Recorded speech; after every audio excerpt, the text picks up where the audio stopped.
we have some sound. Yeah. Okay. Morning. Today we'll talk about intruders. But before we do that, we'll go back a little bit and talk about email security and the assignment you have. First, you've probably seen that I added this wiki here so you can sign up for the pairs. One detail there asks you to put your full names here in the list, not only your user names. So please add that as well so we know who you are. You see there is one student here looking for a partner, so if anyone else is looking, you can add here, you can contact him and then add. So that's one thing. The second thing about this assignment is that one student raised some concerns about the key service and the privacy of putting information on the key service, and but there's a problem with the implementation of the key service as they are today. There are some problems. It will probably not affect you, but there are some ways you can think about how to use the security service and what information you put on them.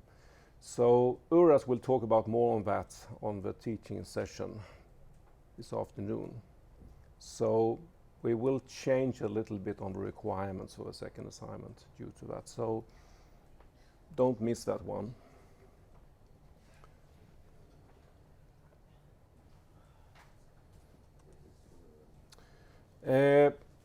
Also, can just remind us, since we have a page up, I mentioned in the Slack room that you had this summation of all your pre-assignment, your stories about what you have encountered on. Whenever you have some time, go and read it. Some interesting stories there, so don't miss that. Are there any questions before we start with today's subject? Okay.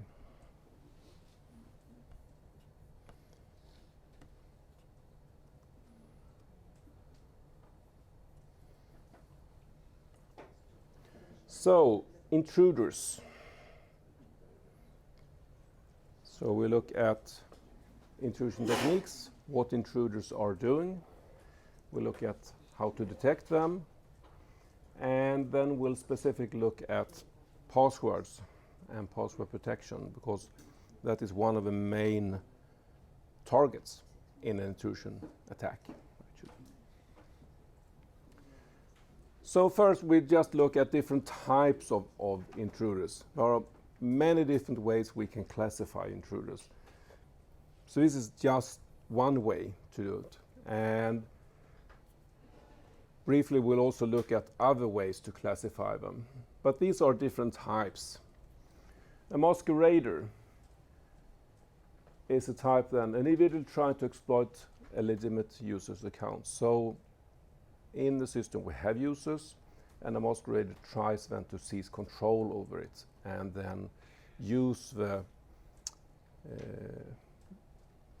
whatever rights that user have to continue do the intrusion. Then we have a misfeaster. So as you see, that's a legitimate user, someone that we already have or we know. So this is an insider attack who's trying to misuse the credentials that we have or privileges and do things that is not meant to be able to do. And then we have a clandestine user, an individual sees and supervisor control to evade detection. So that could be, for instance, to remove logs or to change rights or whatever, install backdoors that are not seen and so on. So there are different operations possible. And of course there are possible combinations here. Either an insider or outsider attack can also try to see supervised control to remove traces. So these are not separate classes, these are possible combinations as well. The term intruder really started only, as you see, in the 80s. There is this report that talks about, that's called the Vile Hacker, who is really the starting point of discussing about intruders.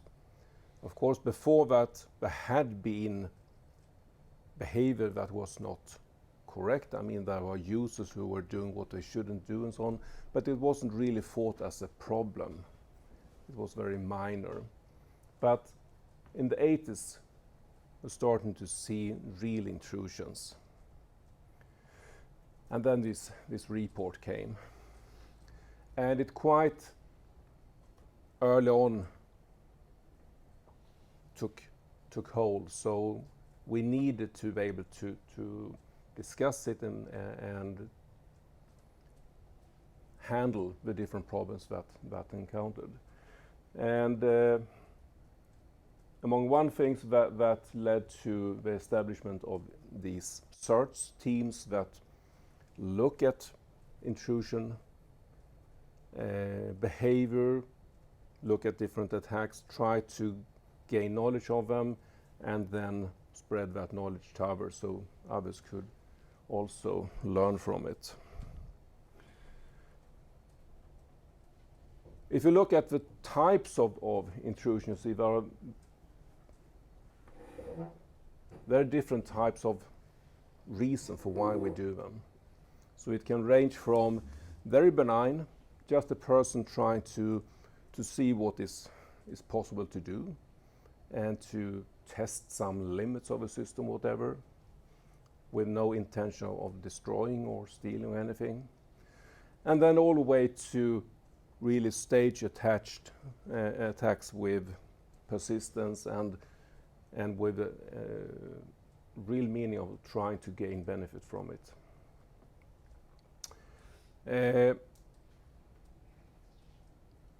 The techniques of intrusion have developed over time, of course. There are new techniques because we have so many different types of systems today, all of them having different vulnerabilities, and these are, of course, exploited by the intruders. Tools have been developed for intruders, and also different organization behaviors for intruders and where they help each other and so on. So, and they always, of course, look for where the greatest gain is right now, what type of attack is working right now. So it's changing over time. Example of intrusions. Remote root compromise. That's the typical attack. You try to gain root capabilities so you can do whatever you want in the system. That in itself is an intrusion, of course. We have these web server defacement where you just hack a web server and change the information on it.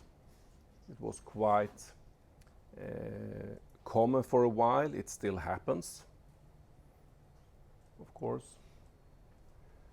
You probably, many of you don't know what this is. Napster. Do you know what that is? Yeah. Music file sharing? Yeah, music sharing. And this one, you know what it is? Metallica, yeah. Yeah, for copyright. They brought Yeah. it down for copyright into the Yeah, Metallica drove out quite hard the copyright for their music, and Napster was a service that were sharing. And initially, it was quite unclear if it was legal or not.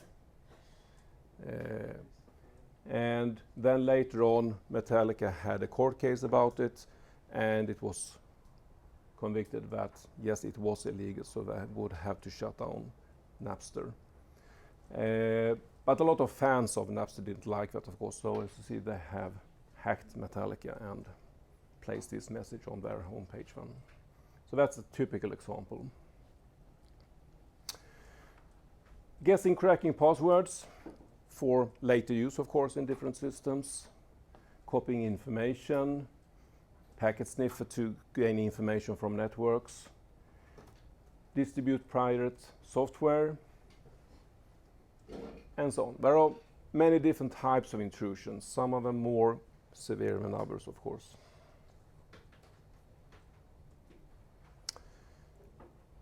The one doing an intrusion could typically be called a hacker, but there are different types of hackers or different types of intruders. So if you try to classify them, we have a typical hacker as one type here. When you talk about a hacker, it's someone that is just trying really to test the boundaries of a system to see what is possible to do, and gain status by being able to hack into different systems. That is really the motivation for it. Sometimes you make a division between a hacker and a cracker, where hackers just try to get into systems, see what is possible, and a cracker then takes it to the next step and actually destroys some part of the system, is doing some not so nice things in the systems. And then, of course, we also talk about different classes of hackers. We have the white hat and black hack if you are really working for security or against security and so on. If you're a white hat hacker, you often have a right, and you maybe even be hired by someone to try to hack into the system and so on. Hackers typically test many different things. They try to get in, they want to check what is possible to do. So they can go on for quite a long time, they can do lots of different types of tests. And that means if we want to try to detect them, we have quite a lot of possibilities to do that, because there are so many different activities that we can find out about. And here, different types of what we'll talk about later on, intrusion detection systems or intrusion prevention system, can help quite a lot.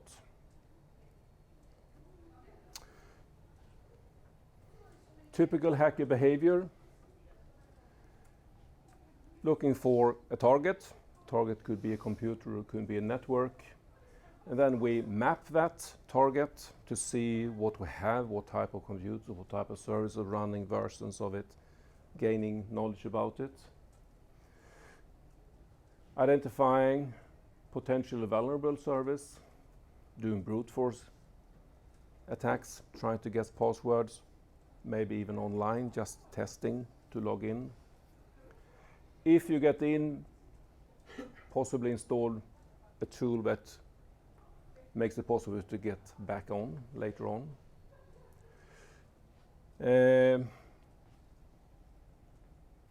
Could be a key logger that you install so you can seize admin rights. So you try to escalate the attack, get in somehow and then escalate it and then get this a foothold in the system so you can continue get in. So this is, you see, quite a long attack doing many different things. Yeah. What point would that be illegal? Like, would it be illegal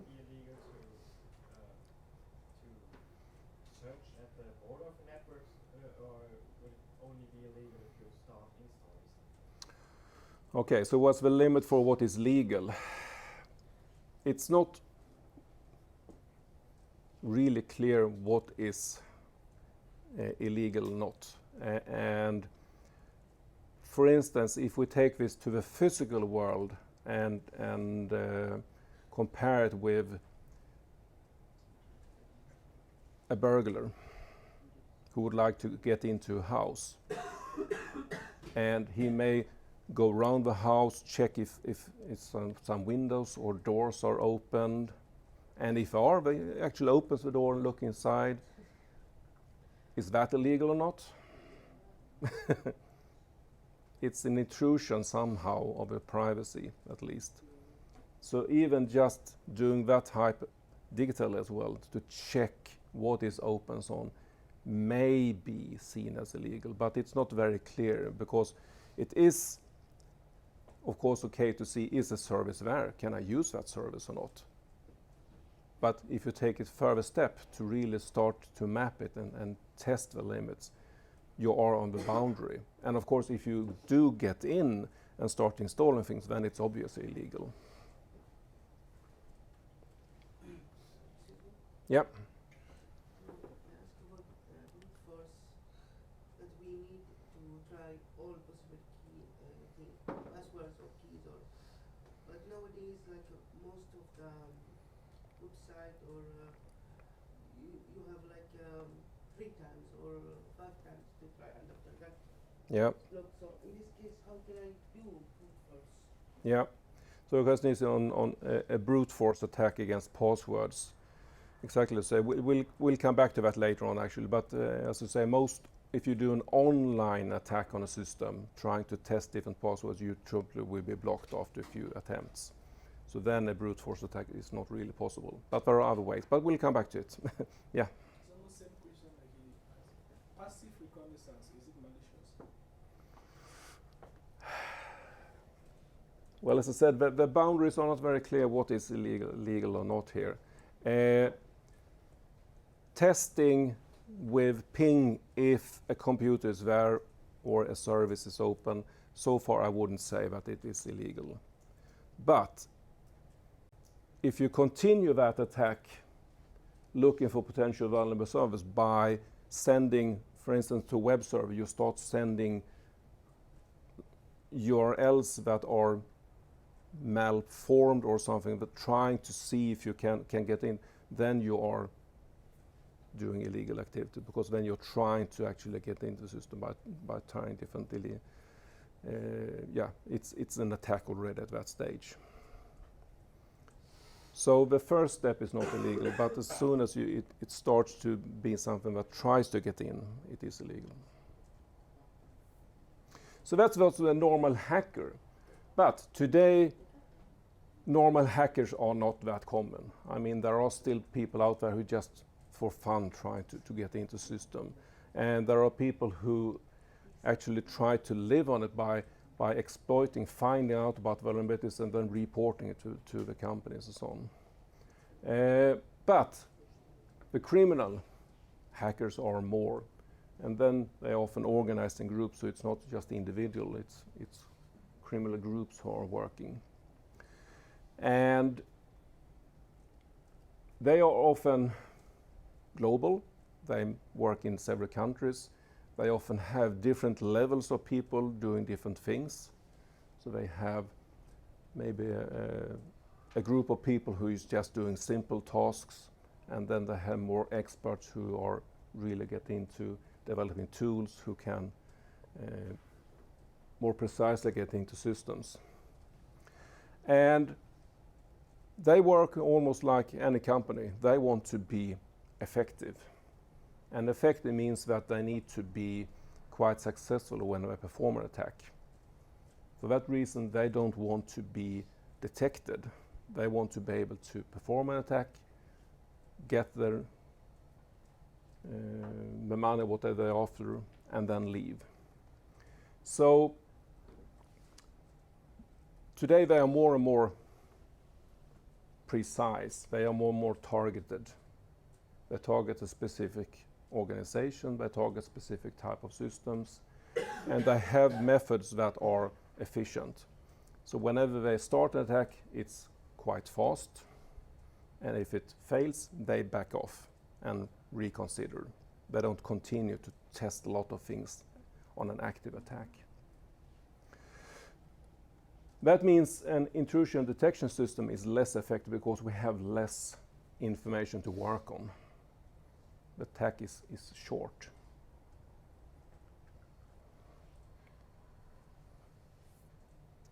So typical behavior here, act quickly and precisely,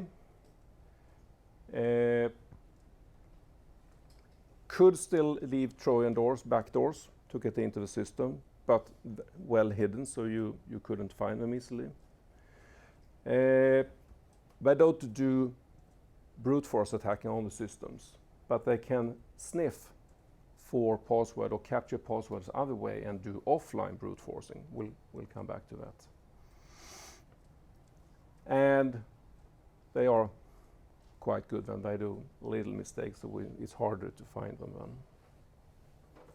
And of course their motivation is to gain money here. I just have a few examples of these from a few years back now, but it's a similar situation today. There are lots of intrusion, but also quite many actually are caught. So this is some examples of intrusion that have been actually well, the felons have been caught. So this is from Q2 2013. I have 4 different examples from just this quarter. The first one here is, as you see, from Russian Federal Security Service and in Ukraine. Arrested several individuals believed to be involved in an attack against a banking. They made a Trojan in the banking system to seize money. An individual, quite a big group, young people, and responsible for stealing quite a lot of money from Russian and Ukrainian banks.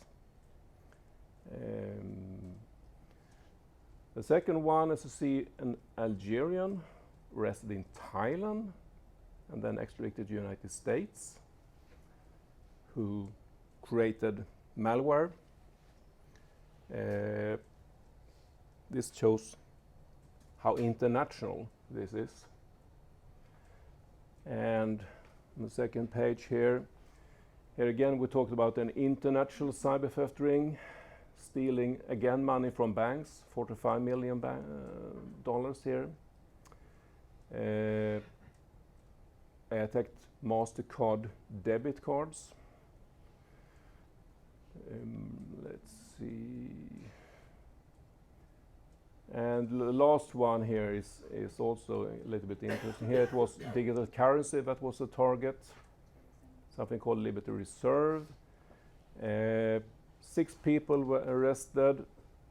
Here we have a Costa Rican citizen of Ukraine origin, arrested in Spain and extradited to the United States. That is, I mean, this is typically how they work. They work in different countries. They are attacking on distance. And one of the reasons why they are working in different countries is that the legislation is different in different countries. So there are countries that are lagging behind in changing of laws, so some things are not illegal in some countries. And also, of course, if you do something in one country attacking another country, it has to be a discussion between them in order to get them arrested and so on. So it makes it more complicated for the law enforcement to get to them. But you also see it's quite a lot of money. We're talking about millions of dollars in all of these cases. And this is still the situation. So thefts are occurring, but also people are getting caught for it.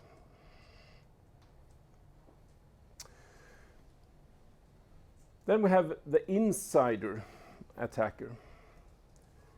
And that is hard to detect because now we have a person already on the inside. That means there are some perimeter security that we can bypass, that we cannot stop them because they're already on the inside. And they already have privilege, they already have knowledge about the system. So they are much more capable of actually attacking the system if they want to. There can be a different motivation for it. Can be someone that has a grudge against the company because they feel mistreated, or that they get fired, or maybe they are driven by some knowledge about that they feel the company is doing wrong in some situations, so they would like to hurt the company because of that. So there could be different reasons for it. In this case, again, intrusion detection system can help but are less effective since we're already on the inside. What we need to do is having better check on what is going on in the system, to do authentication on all levels, separate our system into different compartments, and making sure that people cannot reach all if they don't need to. So there are still possible methods to deal with the insiders, but it's harder. Insider can also be further divided into these classes. The malicious insider, which is the person itself on the inside that is taking action for some reason. But then we have the exploited insider, someone that is tricked by external parties to help with an attack. They may not be aware that they are helping, so they are really tricked into it. But of course, since they are on the inside, that is something that can make it much easier for an external party to attack us. Typically, this could be some type of social engineering attack then to trick the insider of doing something. And then we have the careless insider. So here's really no motivation at all from inside outside, but they are doing some error, something wrong that actually causes a problem to the system. So that's not a targeted attack, but it can still cause quite a lot of problems. Typical behaviors of an insider, especially the first type here then. Create new accounts to be able to spread out the activity over several accounts, or maybe even invite someone from outside into the system by giving accounts out. Accessing accounts and application in a way that is not normally done. So they are working off hours, or they are using parts of a system that they're normally not using. Email former prospective employers. Well, if it's an insider who is not very happy with his work, maybe he's looking for another work, and if he got another work, he may move information from his old work to the new work. Now, this is quite tricky, because now we are getting into a question: what can we as a company really do in terms of keeping the security up and monitoring what's going on in the system? Do we have a right to read emails of every employee? The legislation here is different in different countries. In some countries it is legal for the company to check everything that's going on the networks and even go into email and read them. In some countries it's not, because it violates the privacy of a person, even if it's company resource that using. So checking this is tricky from a company point of view. How much can you do here without going too far and breaking the privacy of people? I think visiting web pages that cater disgruntled employees. This one is not active anymore at company.com, but it was a place where people could report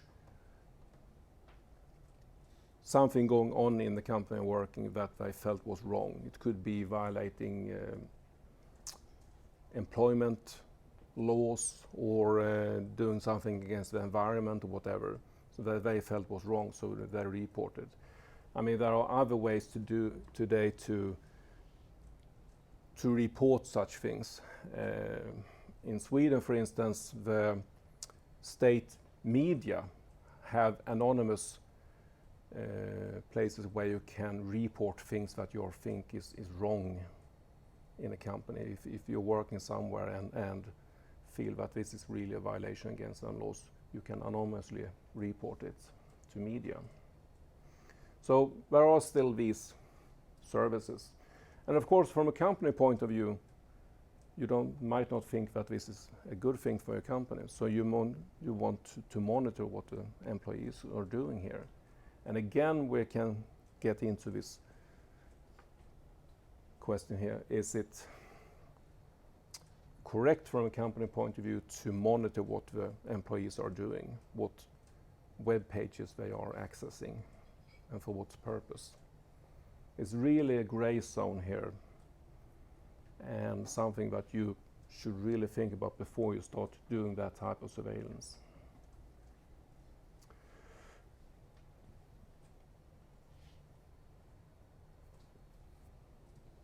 This is an example of stages of a network intrusion, what you could do, or what a typical outside attacker would probably do.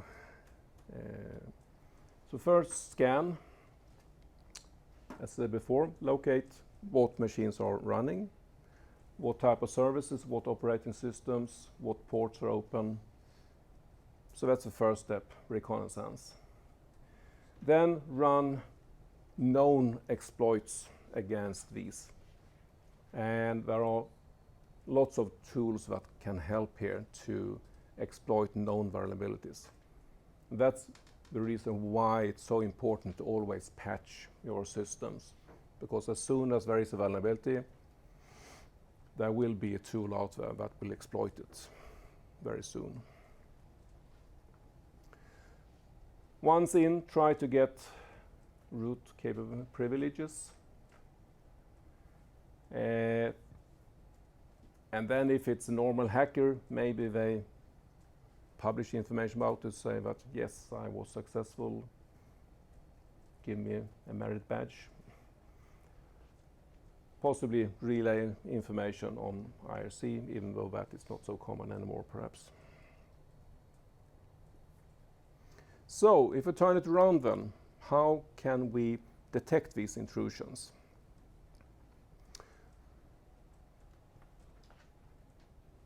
Well, the purpose is to identify that there is an intrusion and possibly take it one step further and eject the intruder to stop the attack. And here we have the difference between an intrusion detection system and intrusion prevention system. A detection system only detects that something's going on and give an alert, while an intrusion prevention system can take it one step further and automatically perform some changes in the system that can stop the attack. Typically that could be to shut down some ports on the server, or to maybe automatically patch a system or change the rules for how it's working. It could be to send new rules to a firewall so we can block certain type of traffics. So there are different things we can do.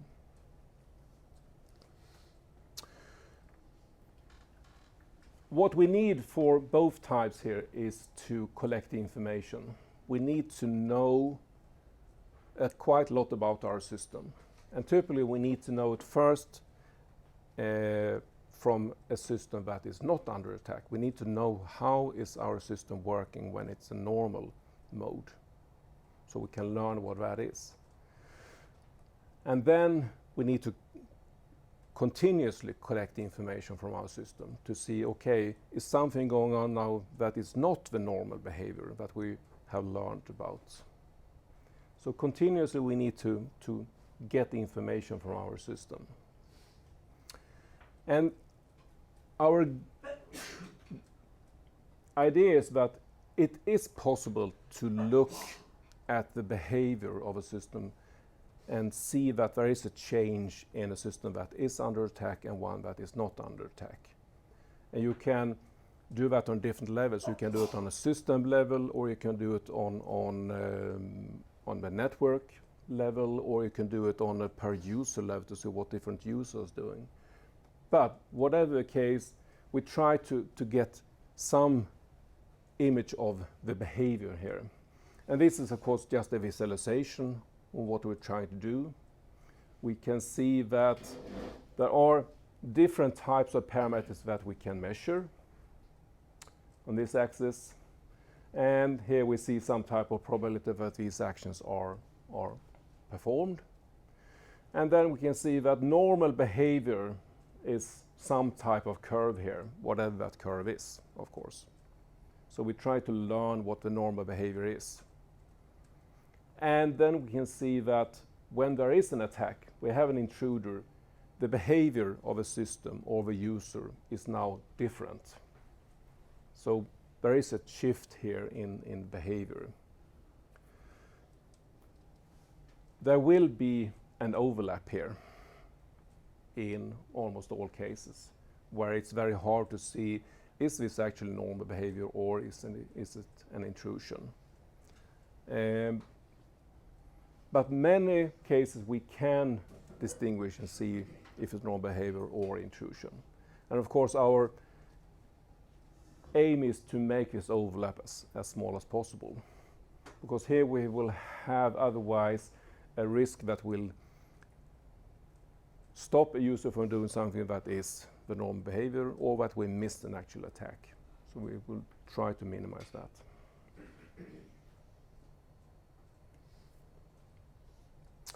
There are a number of different ways to try to build the intrusion detection system, and here we have 4 different ideas on how to do it. 2 main categories: the statistical anomalous detection, which focus on what is not a normal behavior, trying to see if something is not normal in the system. Or the rule-based detection behavior, that looks at specific behaviors to see if they are proper or not, if they are what we should do in a system. So in the first one, we look more at the behavior of a system and as a total, more in terms of a previous picture then, while the rule-based is looking for specific actions to see, is this specific action something that is normally appropriate or not. Then for each of them we have subtypes. So you see we have the threshold detection and profile-based. And here we see that it's the level of what we're looking at. So threshold is per system, and we look at this entire system to see, okay, how many files are open per second, how many login attempts are there, and whatever, but based on a system. While profile-based look at per user, what is that user typically doing, and what are they doing right now. So of course, per user it's more fine. We need to have knowledge about all the users and their specific, and therefore it can also be more efficient. But it takes more time, of course, to learn about that and to monitor each user. Rule-based, again, have 2 different ideas. What we do here is that we have to devise rules here to see something that is not a proper behavior. And the anomaly detection is based on normal activities. So we devise rules for our system based on what the system is normally doing. What I talked about before, we have to know our system, how it works. Each system is an individual. It's different from other systems. Even if you use exactly the same type of operating system, we are doing different things here. So this one tries to learn how our system is working. While penetration identification takes an expert system point of view. So it says that, well, for any system of this type, what is proper and what is not proper. This means that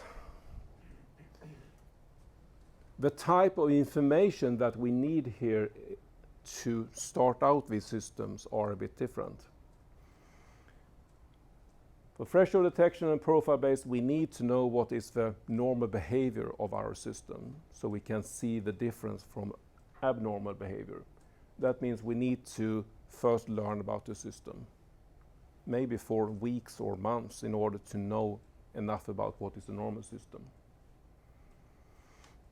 Animal detection is the same. We need to learn about our system before we can devise these rules that are telling us what is not a proper behavior for our system. So all of this takes time to implement. While penetration and identification we can start immediately. We just import rules from outside saying these are typical things that are not proper behavior in a system of this type, so let's apply them directly. Then of course you can change them over time. You can work with them to make them more precise for your system, but you can start immediately. So that's a big difference between them.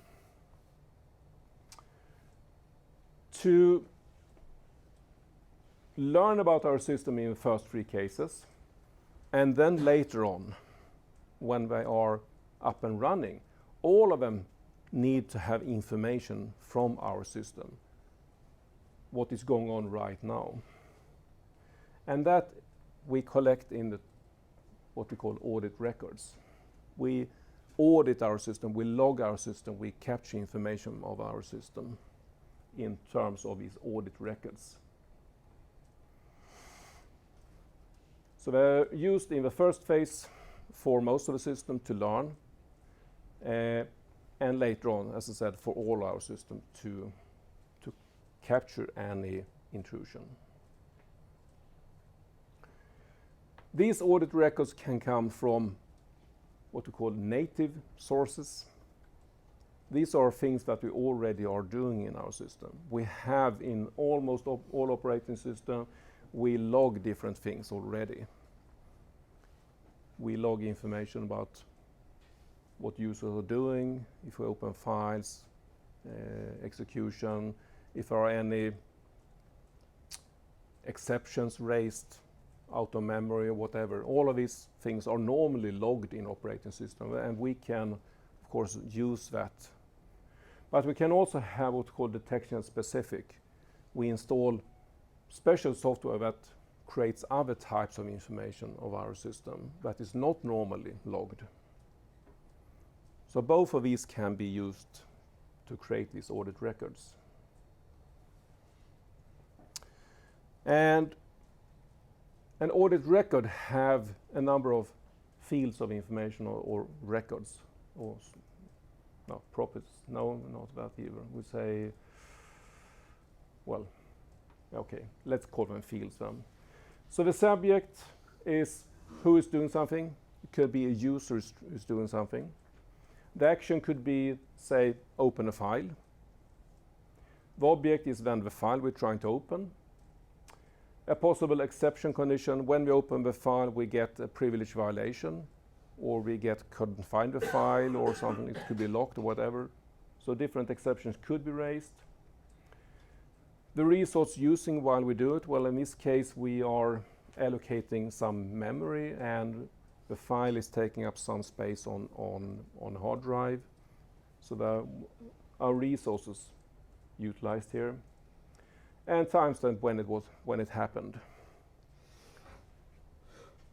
There could be other things like a process is spawning a sub-process. It's a process, and the object is another process. The action is spawning it. Exception could be fine. Yeah, it went fine. We could, so there is no real exception. Resource usage could be then some type of CPU cycles that you're using for that process, and the time again for when it happened. So there can be different types of actions that we can gather in this way. And what can we measure then? Well, these are just a few examples of what we can measure. Login frequency by day and time. So we look for each user when they log in. Here we can have mean and standard deviation of that. We log in maybe normally 5 times a day with some deviation. Where we log in from, normally we log in from our desk, but we may have mobile devices. We log in from home sometimes. Time since last login. How much resources we typically use when we are logged in for a session. How often we fail to type a correct password. How often we execute different processes. What programs we're using. Whenever we are causing some alerts because we're trying to do something we are not allowed to do. I mean, that normally happens even if it's not an intrusion. Read, write, create, delete files, other resources, records read, written to databases. All of these are different things that we can collect information about what is going on in a system. And for all of them, we can compute different statistical information. And that can help us now to see, okay, what is a normal? If we start to deviate from many of these parameters suddenly, it's an abnormal. It's something that we should at least have a look at.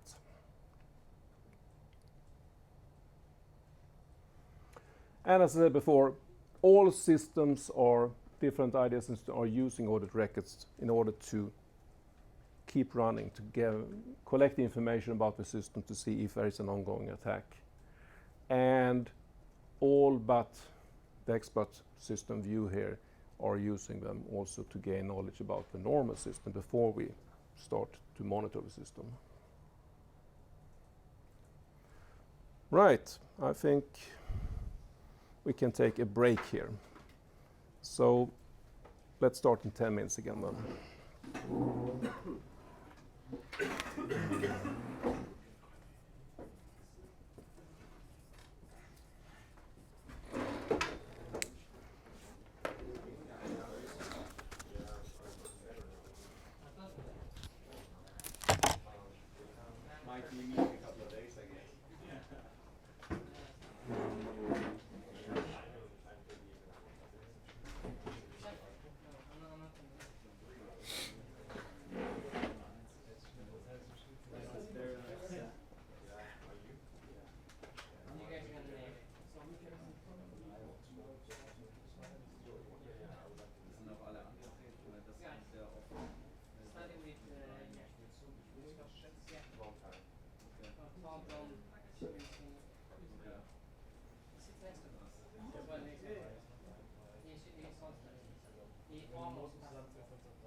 know better. We done a course on this.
Ja, das hat mich aber gewundert. Rami and I were maybe Es kann gonna aber play sein, this dass das for more. einfach nur ein bisschen Zeit Yeah, gedauert hat, tomorrow. das hochgeladen. When he comes on. I'll tell him that I called. Ja, gut. Ja, klar, das Einzige, was halt, wenn ich hochlade, also ich habe ihn signiert, No, so I have to. ist, No, no, what do you call it in Swedish? Because everyone like und fast. habe ich mir No, it's gesagt, fast. ich No, sollte it's not eigentlich meinen Namen da stehen, But aber it's not fast. signieren, das hat jetzt auch It's a nicht two. so gut. Connection. Well, this, no, I It have one as well. doesn't exist in Swedish. Aber du Like kannst the auch actual mal- word for it. I know, I have one with Billy's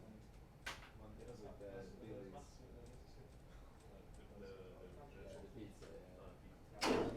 What the fuck? Man kann Yeah, and you got that from you bought a night pack. And you call it a fast food? They called it like What? Dude, I'm actually surprised. And in Sweden, that the cold country. Ja, There's sieht an sich things that eigentlich bother me. genauso aus, aber wenn du You don't eat as much soup signierst und dann as we do in Spain. After Well, and like, you know you're from Valencia when it's 40 degrees outside and you think, oh, soup, and you just start eating it and it's vomiting. Come with me. And this, you don't have like warm. That's not practical. But it's not. Yeah. Because Like that one won't keep you cold. Oh yeah, it would. It does. Compared to this. No, this one exactly. But I got another one. It's like this, just bigger. I lost mine. It's like 20 more. Hello, hello. Are you sick? No. Yeah.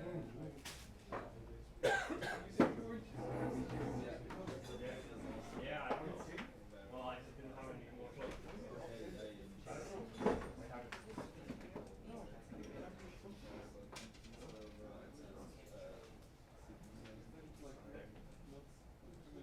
Oh yeah, you could try. They never says.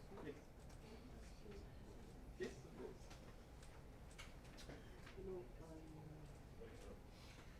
I signed Oh, I know this again. Is it that time of year? Is it what they call this? Yeah.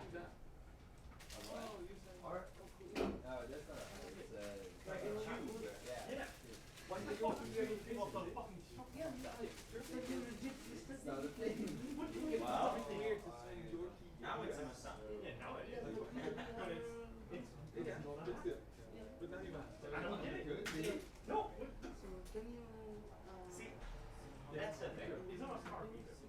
A musa. It's a soft hat. Yeah. And after that, can I exchange emails? Doesn't make sense. In English, yes, and also it's gonna be. Yeah. So it's Yeah, I know, but that's a special kind of musa. You know, musa is like the collecting taking all of it. It could be a hat, it could be a basically whatever. I don't have it memorized. But I mean, isn't that typical Swedish? You know, get this collective words for. Yeah, sure. Actually, Yeah, that's how you know how it works. It's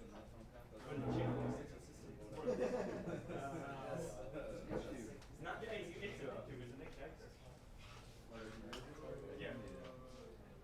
I got thinner ones without the Fatter ones, I bought them. Oh yeah, yeah. I had a really nice one, but I lost it. So I did like, because it's not like super bulky like Yeah. like Spark, but it's also makes it easy to do. It's also made out of shit. And you just cook for 2 days. Do you have yours? It's a bulky. Did you use any? Oh, are you talking about the detached? Like set. Maybe not more. But if it were to set up in the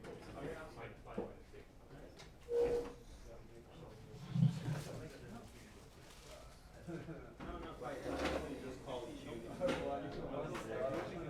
you know, it's the ones I got, the second ones, they're more like scarf or some sort.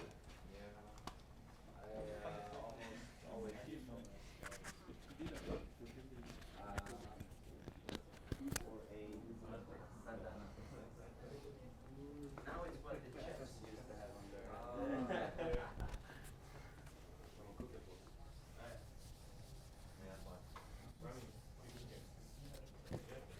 Hello? Tomorrow. Let's see.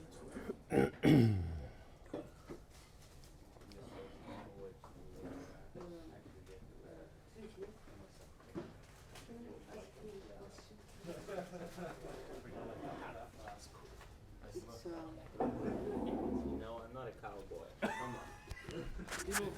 That's a hat, right? Or is it what you call a hard hat? Which one is it? Oh yeah, that's the one, the white one. So that's the one-way property that you cannot find go back. Because you got the gangster one, that's the fedora, right? The smaller one. What do you call like a regular cowboy hat?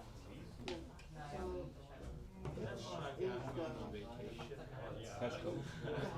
Yeah. And this is like the public key. And you know, if we go here, for example, and here we have the public, and look at this number, is a bar of the finger. So you violate this condition? Or It's not a hat, it's a muscle. I really don't understand. SSO. Is it violation for this condition? No, because it's only a way to map to see that you, when you test it yourself and calculate the fingerprint, You have to wear this. that the result that you get, you can easily map with this one, this part here. I mean, that is just a little part of the fingerprint that you see. I mean, it's not the key itself, it's just part of the fingerprint. All these. Yeah, exactly. But this is like, what is that called? What can we call it? Someone come punch me in Well, the it's stomach. just Oh yeah, that's, you know, it's only call now it, during it's football. Yeah. property or Might be a okay. signature of the fingerprint. It's just a small part of the fingerprint, so you can see that the fingerprint is the correct one. I mean, that can never help you to map back between the fingerprint and the key. to know just Since no one that else apart. knows. It's just a way to identify that you have done the correct calculation. So it's not, it will not help you at all to go back. So it's not a violation. Okay.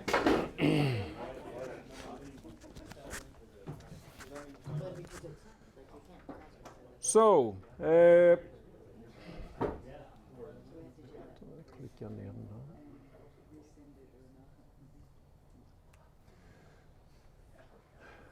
där. Rule-based. I mean, we said that for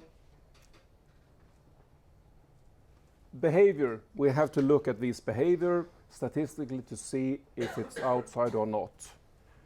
If you look at the rule-based, here are examples of what we can do in a rule-based system. User should not read file in other users' personal directory. So we just have a simple rule so that if someone is trying to access a file that they normally shouldn't have, that could raise a warning. So rule-based are often much more precise. They're going for one specific action and say if that is proper or not. Yeah. Is this like they should not, like, if you say they should not read other people's files, but should it be users should not be able to read other people's files? Well, normally it's actually both, because I mean, aside from the intrusion detection system, we have some type of access control as well, which means that normally if a user tries to do that, it will get a violation. You say, no, you don't have the permissions to do that. But normally in operating, that is just what is happening. The user stops from accessing the file, and then the user can continue to try to access file and maybe find some flaw in the access control, whatever. Here, what we say is that now we look for that type of behavior which is not proper and say that, okay, immediately the first time it happens, we notify it and we do something about it. So the action is different, but of course, hopefully we should stop it by the normal access control as well. This is not so obvious. I mean, this is not illegal. User log in after hours. If they do that, yeah, then they normally are working with whatever they're working before they went home. So if someone logs in after hours and suddenly doing something completely different in the system, that could be a cause of alert, even if it's not illegal. But it's something that is not the normal way to do it. So we can have a rule about that. So some of these things we already would capture, but we wouldn't notify them as an intrusion. Intrusion detection system can find other things that we don't normally find as well. Now, when we are looking into a system, what is going on, we see that different operating systems have different names for different type of actions. So for instance,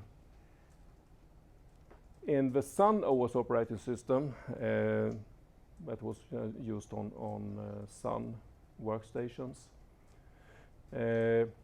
probably haven't used one, but this is just one example. Here we see that there are lots of internal event types associated with reading from different resources. Open for read, open for RC, open RTC, etc. We can open resources in many different ways with the purpose of reading something. If we try to use an intrusion detection system, this type of precision is actually a problem for it because it gets too muddy. We need to simplify in order to be able to devise the rules or to build up statistical knowledge about the system.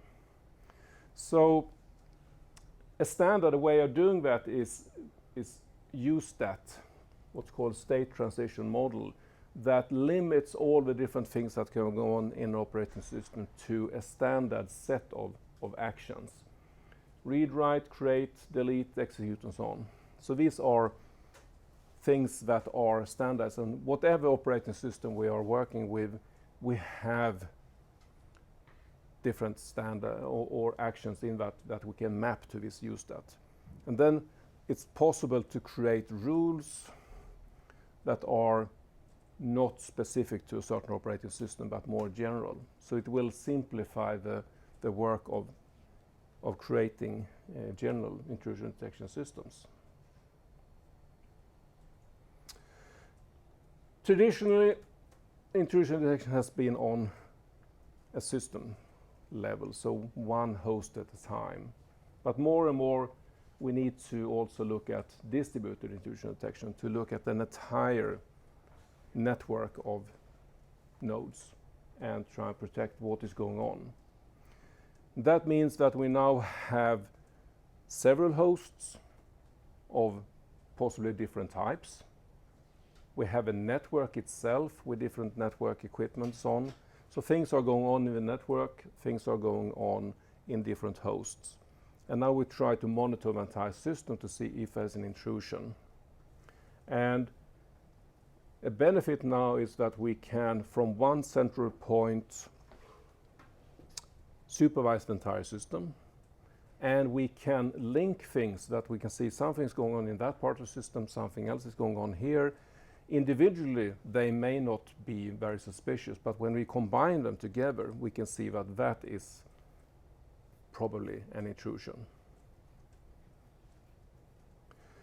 So there are some design issues that we need to think about here. Let's see. With distributed intrusion, we probably have these different types of system. We need to somehow merge them together, even if they come from different native logs, for instance. We can collect and analyze in one point or different points, but we need to decide where to collect the information and who should do the analysis and who should perform something. And we can either have a centralized or decentralized architecture to do that. Either we can have one central node who controls everything, or we can have many different roles that are exchanging information, whichever each one takes their own separate decisions based on this information that we gather together. But this is what we have now then. We have an entire system.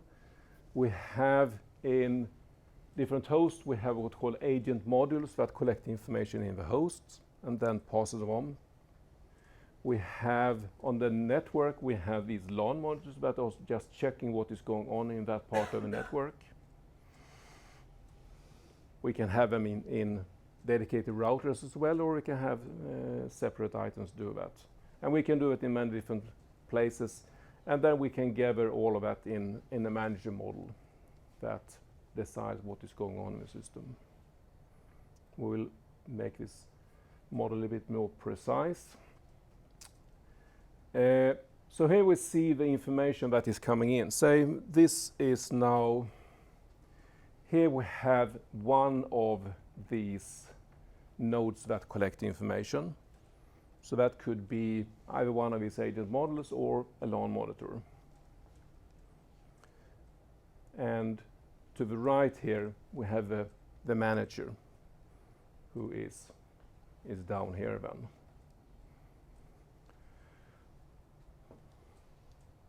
So things are going on, for instance, in operating system. We audit what is going on in the system. Every time we open a file, we get an exception, someone logs in, etc.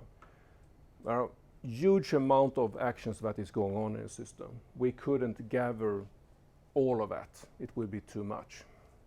So the first thing we do is we filter it. Part of that is we can filter it with this use that model to make it more simple. But after that, it's still too much. So then we apply logic in the agent model here on what things are considered to be of enough interest to pass on and what is just obviously normal activity. What decides that are some templates. And these templates are created from the central manager. So the central manager can push out in different parts of the network and say, well, now we should focus on this thing. Something is going on, so let's focus on that one, gather information about that one. So that template logs in, goes out here into the logic, and then we can control exactly what type of information we should pass on. So in the central manager, we gather this information from all the different nodes and process it to decide if there is actually an intrusion or not.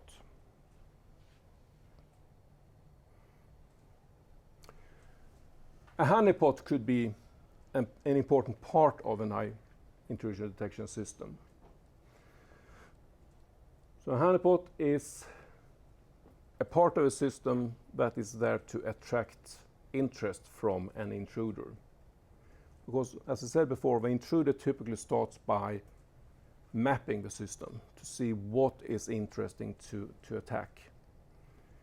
If we now can put up a honeypot, something that looks extremely interesting for the hacker or intruder, it's a big system, it's not very well updated, so it has lots of vulnerabilities. It seems to contain a lot of interesting information, then the intruder will go for that instead of go for one of real systems. The purpose of the honeypot is then, well, several purposes of it.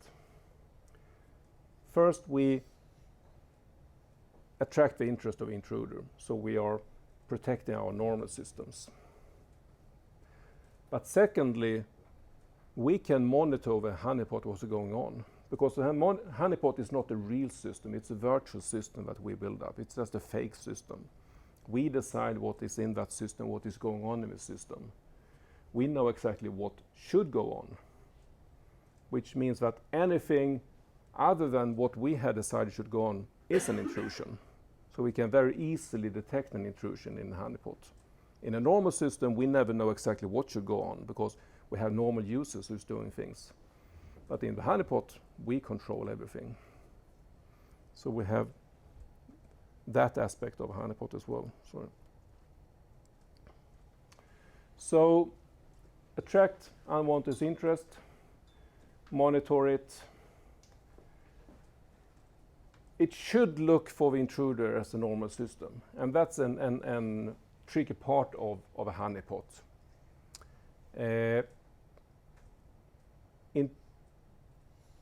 Hackers today are aware, of course, that there are honeypots, so they try to see if a system is a honeypot or not, and there are different methods of doing that. Some honeypot systems are just virtual systems that you buy or is part of an intrusion detection system, and they have signatures that make it quite easy for an attacker to see that it is a honeypot. So in order to build a good honeypot, you should probably build it yourself, because then it would not be a typical honeypot that is already known by intrusions. But that takes more resources, of course. And then it's a question, it should be a virtual system, because otherwise it will be very hard to protect and really maintain it. But since it is a virtual system, it also has some limited properties. It will not have the same performance as a real system. So that as well can be something that an intruder can find out about.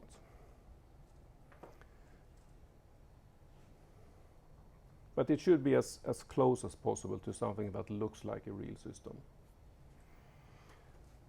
So here we see one example of how we can implement honeypots. Here we have an attacker. We have a firewall that protects our system, and then we have a DMZ network here with some servers that should be accessible from outside. But already here we have some decoy. We have some honeypots in the DMZ that we try to attract the attacker instead of attacking our real systems. So of course, in order to do that, they need to be more interesting for the hacker than the normal systems.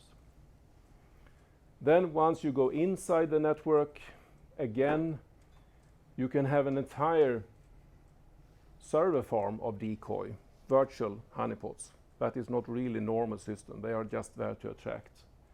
We can have them in our service. We can have some decoy, and we can have also decoy by normal users. So we can have entire parts of a system, or we can put them in among our normal systems.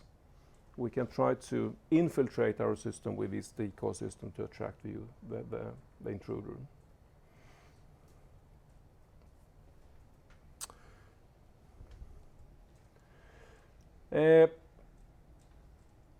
Industry today is quite big in this area. There are lots of different companies who develop different type of intrusion detection system. There are both commercial and open source solutions. If you now build one of these distributed systems, like this one, you may actually use different products in different parts of the system. Yeah? Got a question regarding the honeypot. Yeah. Wouldn't it be considered some sort of crime provocation, brottsprovokation, in the Swedish way to look at it?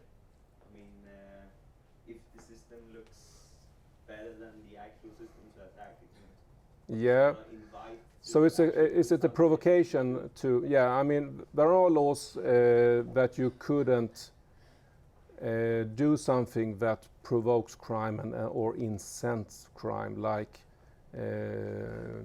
going out on town and sell drugs, for instance, because that could make someone buy drugs who wouldn't have done it otherwise. Yeah, so that is something that you should consider. But if you look at it that way, you can say that just putting up a normal web server is also inciting a hacker to attack you. So it would be illegal to set up a normal server as well then. So there's really no difference between setting up a honeypot and a normal server. You don't entice them more. Yeah. Okay, so different systems now that we would like to try to work together in our distributed intrusion detection. Now, the problem now is that they need to work together somehow. We need standards to do that. And there are working in IETF, there is this intrusion detection working group who try to promote this. So each vendor doesn't build its own system, closed system. So you see there are different RFCs for intrusion detection message exchange requirements, what is needed in order for them to cooperate, a message format, if we would like to exchange information, and a protocol for it. So there is standards and more standardization work on the go, but of course we cannot force anyone to follow these standards. They can still build their own proprietary system if they want to. But this is something to consider if you implement IDS, to think about, well, do they follow standards? Is something that we can get to work with other parts of our system or not?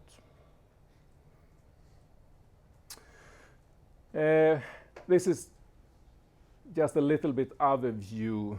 It's quite similar to what we've seen before. We just have a few more roles here that we look at. So this would be a model for the message exchange in a distributed intrusion detection system. We have data sources. They are what's creating the information that we have in different audit records. Together, they are crossing together that we need the sensors. So data sources create different activities, and we censor them with our sensors. The sensor makes them into events, standardized events that we can know in different systems. These events are analyzed by an analyzer to see if something is a suspicious activity or if it's just a normal activity. If it's something suspicious, we are alerting a manager model, and that manager model have a capability to automatically do things in the system. It could push up a new rule to a firewall, for instance. Or it can notify an operator, a human person who is in charge of operating the IDS system. And then the operator can do response, or the manager can do an automatic response to the intrusion. To decide what should go on, we have an administrator over here. So the administrator creates what they call security policies. What are something we should work in this system? So this is a more strategic role to decide how the IDS system should work. And then we have a flow through the sensor analyzer manager to the operator, who is the one that is actually working on the system day-to-day basis. Of course, the administrator and operator can be the same person, but there are two different roles here.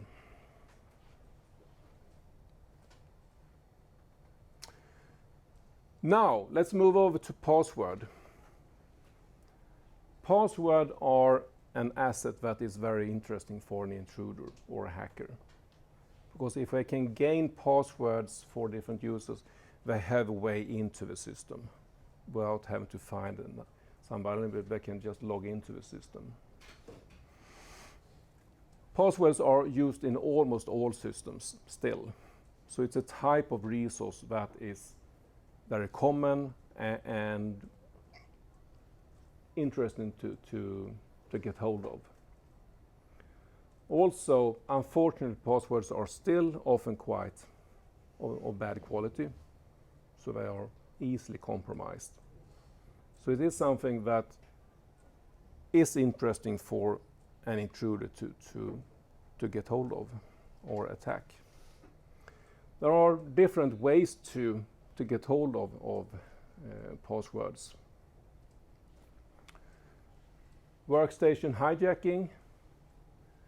You sit at the library, you're logged into a machine, and then you go and fetch coffee and just leave the machine on. Someone can sneak in and do things, possibly change password, possibly steal it, or at least use your machine while you're logged in. Exploiting user mistakes. Social engineering, for instance, these phishing attacks, something that tries to fool the user of giving you the password. Offline dictionary attack. This is a brute force attack, trying to find out about passwords for different users. Now, in order to do an offline dictionary attack, we need to have something to work with, of course. And what we can work with is login sessions, for instance, that we can capture on the network. We can see when people log in, even if that is encrypted, we now have encrypted password, and we can offline try to decrypt it. Or we can go for trying to steal the password file in the system, which is also somehow encrypted. But again, offline we can do an offline attack against it.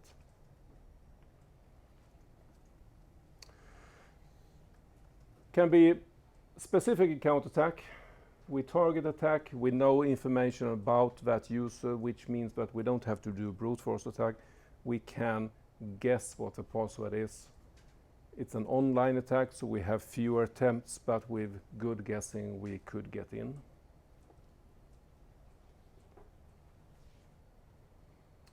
Electronic monitoring. That could be the first step for an offline attack by just, as I said, gather information about logins. Exploiting multiple password use. That is also something that is still quite common. You create a user on one system, and then you create a user on another system. You link it with your email address in both systems, and then you use the same password in both systems. So if you're compromised in one system, then you're also compromised in the second system. There are quite a lot of people who are still using same password on many different systems. That is a big no-no. Well, the popular password attack, we know that we have default passwords in many systems. And unfortunately, people still leave the default passwords in many systems. So that is also something that we can go for.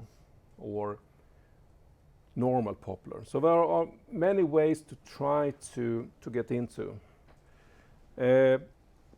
I know that many of you in your pre-assignment wrote about problems with password, and some of you mentioned this site, Have I Been Pwned? Those who haven't been there, I suggest that you actually go there to test it. So follow this link. Check your accounts that are linked to different email addresses to see if they have been compromised or not. If you have been around on the internet for a while, you probably are in this database. The important thing is not to freak out about it, but just understand that, okay, that was an old account sometime that was compromised. As long as you don't use it anymore, it's not a problem. Or use that password that they were using at that time. But it's a good eye-opener to see that there are a lot of compromised accounts out there. So an intruder would try to get hold of password information, and if you can get into a system somehow by some vulnerability or by help from an insider or you with a social attack, whatever, one of the first things that you probably would like to try to get seize of is information about other users in that system and their passwords. And all systems have some type of resource to keep that information, of course. This password file typically are protected in different ways, of course. If you go back 30 years ago or 40 years ago, they were not even protected in most cases. So as long as you were in the system, you could access that information more or less easy. But today we have several layers of protection. One is one-way encryption. That hashing, exactly. We hash the information on passwords. That is one-way encryption. Still, we see in media today compromises where password information has been unencrypted. Yeah. Facebook has just lost like a big database full of passwords which were encrypted. Exactly. The Facebook attack was just recently was an example of that. They hadn't it. I don't understand it because this is common procedure for a long time, never to store passwords in clear text. So that's one way to do it. And the other one is, of course, access control. A normal user should never access it. The only one who should access it is the super user or the system itself whenever they want to check and access or add a new credential for a new user to a system. They need to be able to access it. But normal users should never access it. So we should hide it, of course. So let's look at how Unix is handling password. Traditionally, Unix used something called crypt-free, which is a built-in tool in Unix to handle passwords and store information about all the users in the password file. In the password file, we have a user ID, so we can map it, of course. We have something called the salt, and we have the encrypted password. So the password is not in clear text, it's only encrypted. And to calculate that, we include a salt with the password, which were only 56 bits. If you go back a little bit earlier, there were no salt.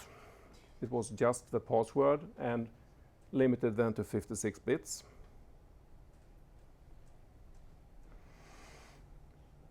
So what you see here, if you would capture the password file, you would see the usernames in clear text.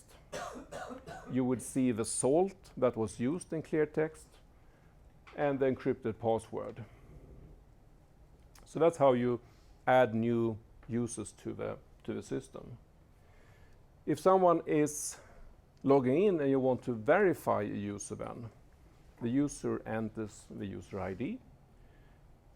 in the password file you find the record that matches that user, so you extract the salt in clear text and you extract the encrypted password. You take the salt and then you ask the user to again give a password. Again you do the encryption here and then you just compare. So for this to be interesting, of course, crypt-free should not be a normal encryption, it should be hashing. Yeah, a question? What was the salting again? It's like a hash or? No, the crypt-free is really the hash. It works as a hash. It's based on the DES encryption algorithm, but it's implemented in a way that it really is a hash. We could exchange it with really any hash. The salt, what's the salt here for? Sorry? String. String of salt pens. But why do I have it? So you avoid duplicate passwords. Yeah, exactly. That's the main reason here. Say that two users individually choose the same password. If they do that, if we don't have a salt, the encrypted password would be exactly the same. So if you had access to the password file and saw that, then you could log in as the other user. But with a salt, which is just a random value, even if you choose the same, the probability that randomly they will get the same salt is quite small since they're 12 bits. So with different salts, we couldn't see that they have the same password. So that's the main reason for the salt. It will also increase the security of a hash because we have a longer input.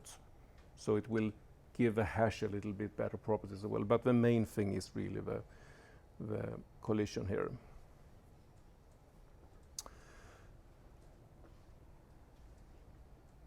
Now, how it works is, as I said, it's a slightly modified version of the DES encryption. And how it works is that the password and salt works as the key for the encryption. And what we encrypt is an initialization vector that is just 0. So we just encrypt 0 with our key here to get the hash. Now, an extension of this is to do what we have here in the image here. We have this feedback here. And that is, we add an iteration here. So we ask the encryption here, crypt-free, to iterate X number of times.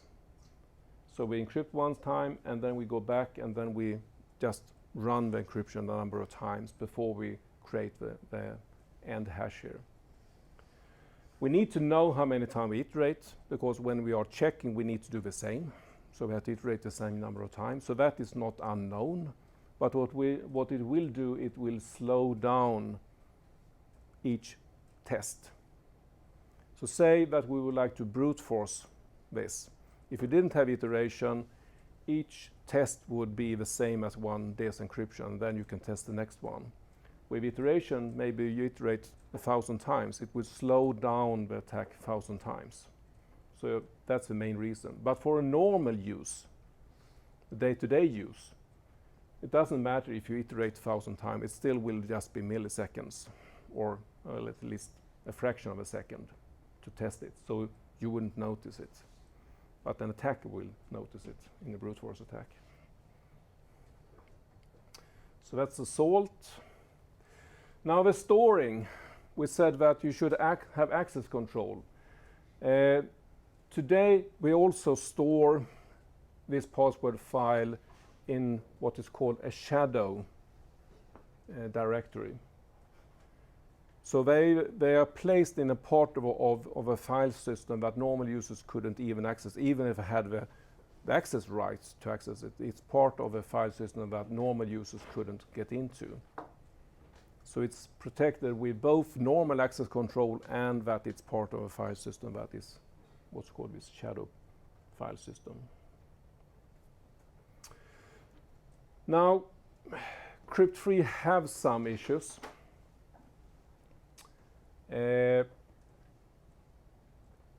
Mainly because DS is not very secure today. It's so few bits for the encryption that a brute force attack is actually possible. So there have been changes then. There are other implementations of how to handle passwords in Unix. One is called, as you see, BSDI, which extends the salt, and also the number of rounds is variable instead of being fixed. Also supports longer password, since we used this before, it was limited to 56 bits. Now we don't use this, so we can have longer passwords. Before, with crypt3, we could have longer passwords, but it was only the last 56 bits of password that actually used.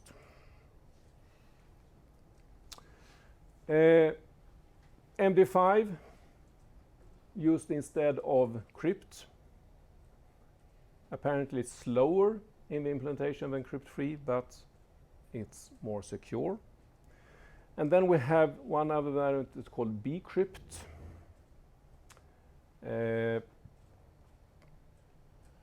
C uses a hash function based on the blowfish encryption instead of the DS.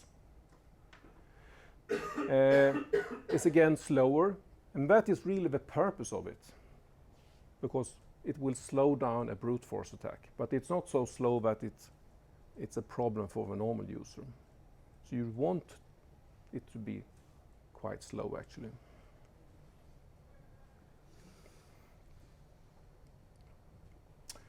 A little bit on properties of password. Now, these are old figures. I haven't seen any real new data on it, but even if the situation is much better today, it still shows a trend here that people are using short passwords still. I mean, one character.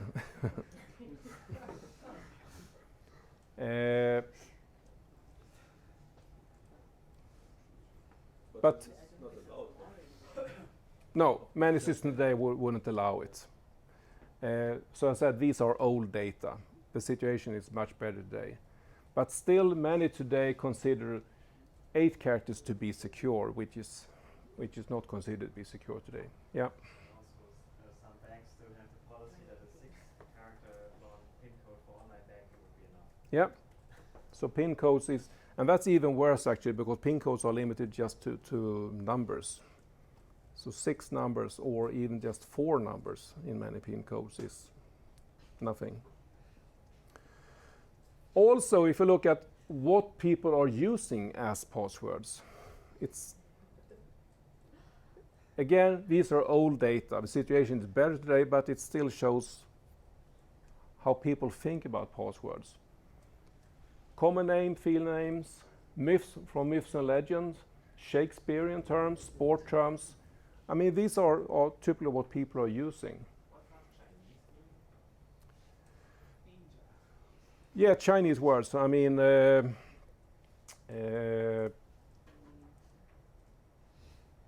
not in Chinese then, but on what we call transcribed Chinese words. The interesting thing about this one is this cost-benefit ratio that has been calculated.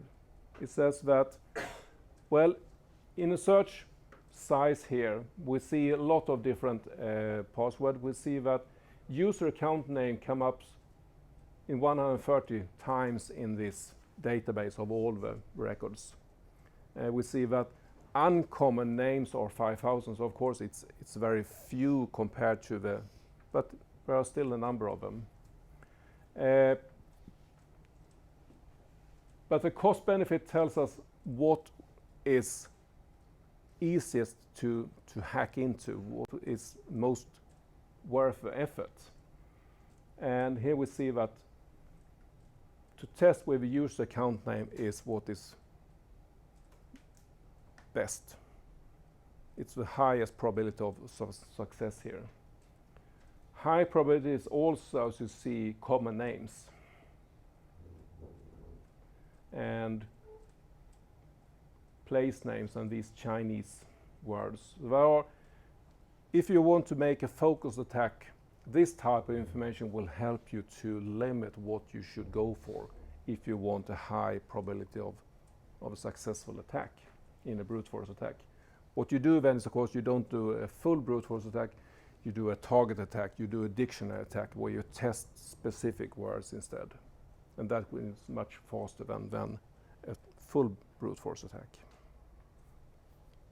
So what should you do? Well, we need to be better at creating passwords. And the system can help us. But in general, we have some ideas. The first one is user education. We try to educate our users to create good passwords. And that has gone on now for many years, and the quality is going up, but it's quite slow. Yeah, question? Could you use different Unicode characters for passwords, like emojis or stuff like that? Or, So, could you use emoji as in a I never tried that. No, yeah. Maybe Arabic characters that are hard Yeah. or Chinese characters. Well, whatever you can type in could be part of a password. I mean, that is the allowed character set that when you type in a password. But normally that is limited. You couldn't type in anything. It has to be encoded in, well, it depends on if it's an ASCII or a BDIC or Unicode, whatever is supported by that one. I mean, if it is supported by, if Unicode is supported, then you can type in almost anything. So, yeah. So user education. The second idea is computer-generated passwords. The good thing with that is that you can make sure that they are long and that they are random. So the quality of each password will be good. What is the problem with these?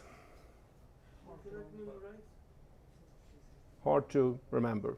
That's the main thing. You create, I mean, in Safari, for instance, web browser on Mac, it helps you, and then it creates 40, 50 character long random passwords for each site. You couldn't remember that. So the only way to use that type of password is to have a password manager for you. But for some passwords you couldn't use a password manager. You really need to be able to type them in, and then they're not very good. Reactive password checking.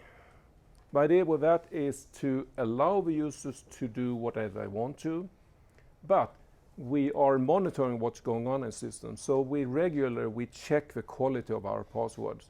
What we do is really perform the same type of attack that an intruder would do, to try to break passwords. And if we succeed, then of course we tell the user, well, you have to choose something else, we could break it. So the good thing is that users can do whatever they want.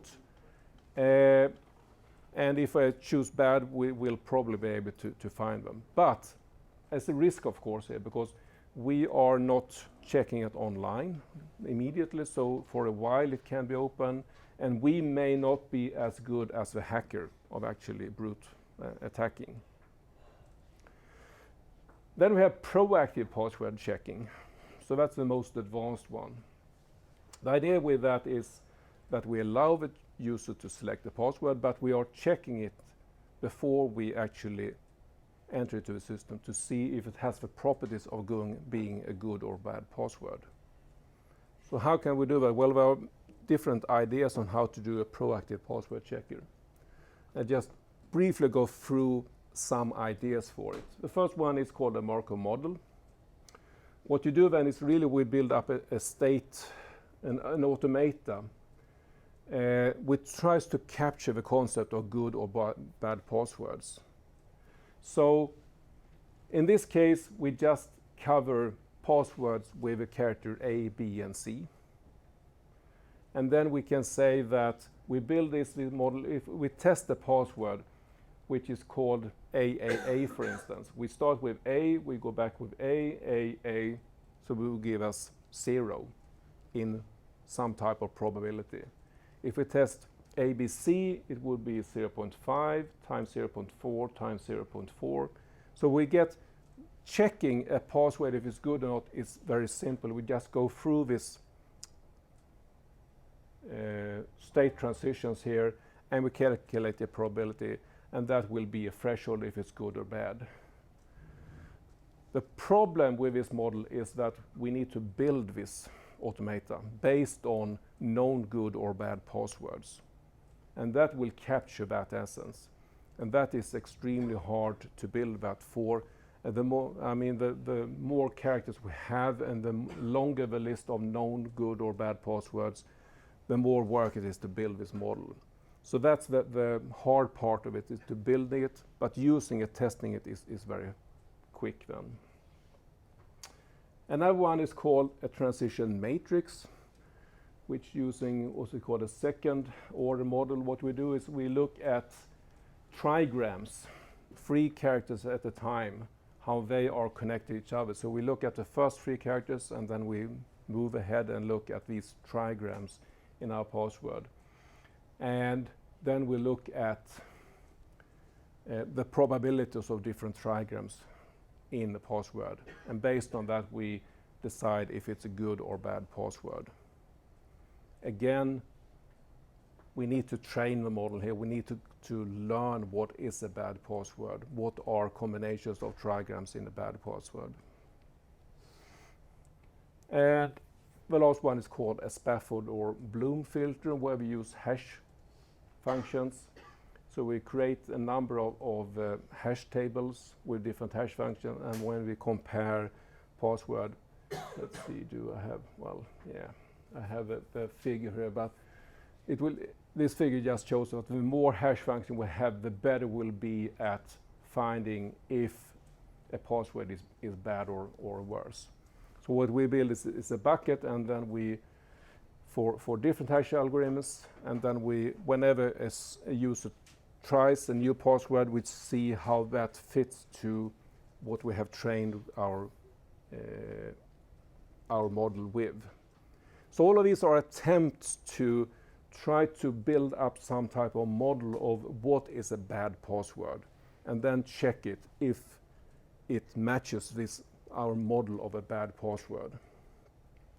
The reason for why we build all of these models is that the alternative would be to check a password against a list of known bad passwords, but that is a huge list. So we couldn't really handle that. So all of these models try to compress that information, what is a bad password, into a model instead. And that means, of course, that sometimes we will fail. We would allow a password that is bad, but our model doesn't capture. But in most cases, we can find out, and it's very quick compared to actually checking in a huge file of bad passwords. So that's the idea with these models, to try to compress that information. Right, I think that was the last slide. Yeah, so any questions? Yeah. Two questions. First, when I choose a password, it's like a hash, and when I insert again, it compare. Is it correct? I sign in. Yeah. So according to the hashing, if someone get the same hash result, like because of collision, Yeah. then if we compare the hash, this is different input but the same hash output. Yep. And can he enter using collision thing? Right. So the question is, if since we're using hashes, there are this collision problem. 2 different passwords could potentially give the same hash. Right. That is, of course, a possibility. But think about that when we create hash algorithms, we are trying to make them collision free. It should be extremely hard to find a collision normally in a hash function. And that is based on that we have huge amount of information that we are processing, and even in that sense we are rarely finding collisions. Now in this example, when to handle passwords, we may have hundreds or some hundreds of thousands of users perhaps. So it's a very small domain actually. So the probability of a collision there is extremely small compared to the general case. So yes, it can happen, but the probability is small. But it's something like a birthday paradox, that when we have the increase the number of people, the collision become increasing. Yeah, yeah, it increases the number of people, the risk for collision, it does. But in reality, the probability that there should be a collision is very small. And even if it is a collision, the only risk that would be is if our password file would be compromised, someone captures the entire password file so they can see that there is the same hash on two users. And then they would know, okay, they have the same password. But in normal use, it wouldn't help. Because you don't have access to the password file. Okay. And another question is, you know, as we studied that the length of the password is the important thing. Like, as when it's longer, it's more secure. Yeah. So if it's the long is the most important aspect. Why many websites ask us to have like special character or something? Okay, right. Yeah, what is most important in a password? We call it a password. Is it the length, or, as you say, many systems require you to use different type of special characters and so on? Okay, and the answer is, well, both are important, because if you perform a dictionary attack, a target attack against password, then you would use normal dictionaries. And then that is a very small amount of possible passwords compared to if you also introduce this special character and so on.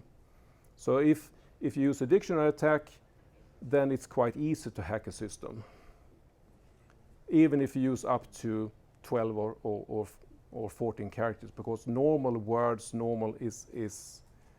you don't have that many. So if you introduce a few special characters, it will help in a dictionary attack. But if you talk about the most common form of attack today, which is a brute force attack, then it's only the length that matters.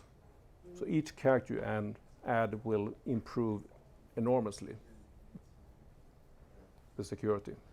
So the length is most important, but for shorter ones, it's extremely important that it's not only normal characters, but also some other characters. Yeah, yeah, no question? No? Okay. Yeah. For system developers, Yeah. what would be the optimal way to store passwords?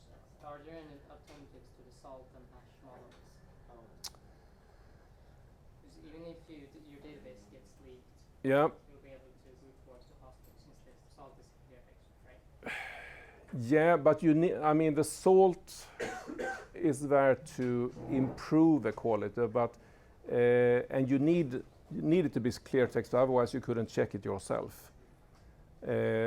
So, yeah, as a developer, it's still this model that is the best, to have something like this. The question is just exactly what type of encryption hash you're using, and the length of the password, and possibly the length of the salt and how many times iterated. That is what you can work with. But this model is still the best model for handling passwords in the system. Okay. So don't miss the tutoring then this afternoon, because Urax will give you some additional information about the second assignment. See you next week.